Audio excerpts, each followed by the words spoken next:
Pícola Loca presenta. Y mire, el tema que le presento a continuación es interesante porque actualiza en todo momento el conocimiento de la cultura contemporánea. Este término, el de gentrificación, ¿qué quiere decir? ¿Qué significa? ¿Y cuáles son las consecuencias que tiene este fenómeno que no solamente tiene registro en la capital de la República Mexicana, sino en muchas ciudades de México y del mundo? Vamos con este trabajo de Antonio Valerio. Toño. La gentrificación es el fenómeno de la transformación de las colonias y espacios habitacionales en deterioro o abandono y que por haber recibido mejoras elevan sus costos de compra o arrendamiento. Ocurre además cuando un grupo de personas de un cierto nivel socioeconómico descubre un barrio o colonia que aprovechan al estar situado cerca del centro de una ciudad o de mucha plusvalía y por ende cuentan con buenos polos de empleo, oficinas y comercios. En este contexto en México, la mayor concentración de estos espacios mostraron un crecimiento anual de 1.68% entre los años 2019 y 2022. La plataforma Airbnb, especializada en oferta de alojamientos, trabaja de la mano con el fenómeno de la gentrificación, ya que aprovecha espacios de esta naturaleza, poniéndolos a disposición de quienes requieren habitación de tipo comercial. En la Ciudad de México, un ejemplo de este fenómeno habitacional es la Colonia Condesa, que en los últimos años se ha convertido en un epicentro de la vida nocturna y culinaria, pero sobre todo residencial, con un continuo movimiento comercial, cultural y nuevas alternativas de transporte. Incluso esta gentrificación se ha extendido hasta la Colonia Roma, por lo que a la zona le han bautizado como el corredor Roma Condesa. En Fórmula Noticias informó Antonio Valerio. Bueno, pues ahí tiene usted una mirada al caso. Tenemos acordado una entrevista con Adriana Enríquez para platicar de este asunto que realmente llama la atención. Y sobre todo, mire, se da este fenómeno de manera más marcada entre las generaciones a quienes conocemos como millennials o la generación Y, también, que son los nacidos entre 81 y 97, o la generación Z, que son los nacidos entre 97 y el 2010, que son jóvenes, hombres, mujeres, que pues ya los suburbios no es algo que les llame tanto la atención. Prefieren espacios muy reducidos a fin de pagar poco de renta, pero que se encuentren en centros urbanos, lo que les permita, uno, no utilizar el automóvil, de ser posible. Dos, encontrar en el comercio local, abajo de su casa, si fuera un edificio o a los lados o las cercanías, pues todos los medios de abasto, ¿no? Entre misceláneas, panaderías, tintorerías. Entonces, digamos que es un mercado creciente y a esto se aúna también, pues a partir de la pandemia, el concepto llamado nómadas digitales, que son personas cuyas empresas ya no les demandan o les exigen la actividad presencial y con eso pues van viajando por todo el mundo, porque al final de cuentas pueden realizar su trabajo desde cualquier lugar, simplemente conectados por Zoom o cualquier otra plataforma, pero esto ha llevado a que europeos, norteamericanos, canadienses lleguen a otros países y pues como ingresan en dólares, las rentas, no les voy a decir que les tiene sin cuidado, pero las pagan con mucha mayor facilidad que los mexicanos. Entonces, ¿qué es lo que está pasando? Y en el caso de la Ciudad de México en particular, ¿qué es lo que está pasando en la Roma y en la Condesa? Me da mucho gusto saludar a la geógrafa Adriana Enríquez. Adriana, ¿cómo te va? Muy buenas tardes. ¿Qué tal, Mario? Muy buenas tardes. Gracias por aceptar esta comunicación. Pues cuéntanos de este fenómeno de la gentrificación y sus efectos.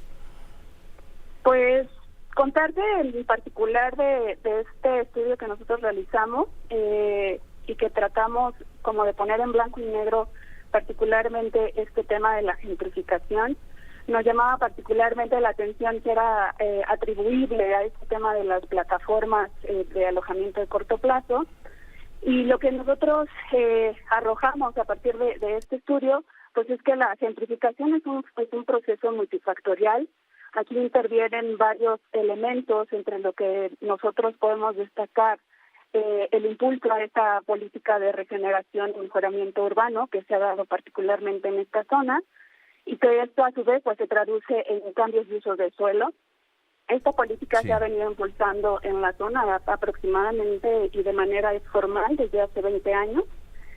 Y pues no hay como una incidencia con estas plataformas, ¿no? También encontramos otras variables de mayor peso para el tema de la gentrificación en la zona, y pues que refieren a que este es un clúster de empleo, al tema del acceso al transporte que hay en la zona. Ahora, Adriana, ¿esto qué implicaciones tiene para los residentes de tiempo, de antaño? Un aumento en el costo de la renta, en el costo de la vivienda, ha obligado a personas a salir de algunas colonias o simplemente a ya no poder llegar porque los precios son inaccesibles. Pues lo que nosotros vimos respecto al estudio, porque tuvimos una muestra de aproximadamente 180,000 puntos en un periodo al menos de marzo del 2019 a diciembre del 2022, para detectar justo este tema del precio o el aumento de las rentas. Y lo que nosotros encontramos es que en realidad este comportamiento es generalizado, no aplica solo a la zona, sino es todo un tema para la zona metropolitana del Valle de México. Estos aumentos en realidad responden a un comportamiento tendencial. Y pues lo que sucede en la zona como parte de este proceso de gentrificación y de estas políticas de cambios de uso de suelo y de mayores densidades y alturas, pues también se traducen en que estas viviendas unifamiliares que antes había ahí, pues hoy las reconocemos como edificios con departamentos, ¿no?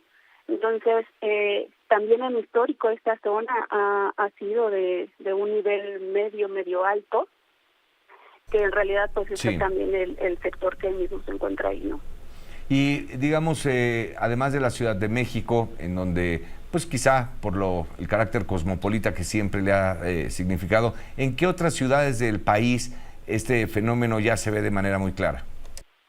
Pues el estudio en realidad se centra a la Ciudad de México, pero también vimos casos muy importantes, por ejemplo, en ciudades turísticas, Tulum, Ciudad del Carmen, Cancún.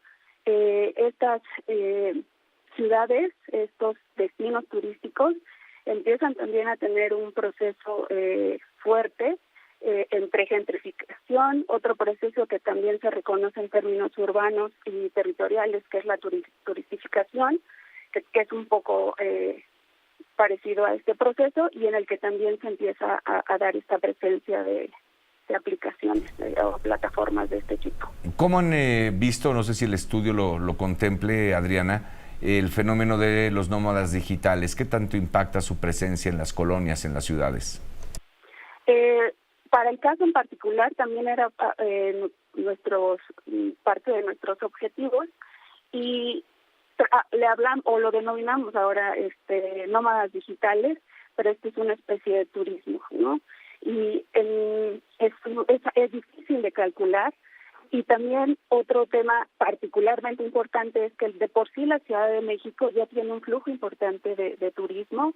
Se calcula que actualmente hay un flujo de turistas de aproximadamente 10.8 millones anuales. Entonces, digamos que en términos comparativos, los nómadas digitales pues representan un parte de este sector que ya de por sí existe, y en términos que se puedan cuantificar, estos son mínimos, ¿no? Bien, Adriana, ¿en dónde se puede consultar el estudio? El estudio ya lo tenemos publicado en la página de la firma en la que trabajamos, que es www.inteligenciaterritorial.com.mx. Allá en la parte de blog es donde ustedes lo pueden consultar. Están los dos, tanto el estudio completo y la síntesis. Bien, Adriana, muchas gracias por la charla. Muy buenas tardes. Con la Loca presentó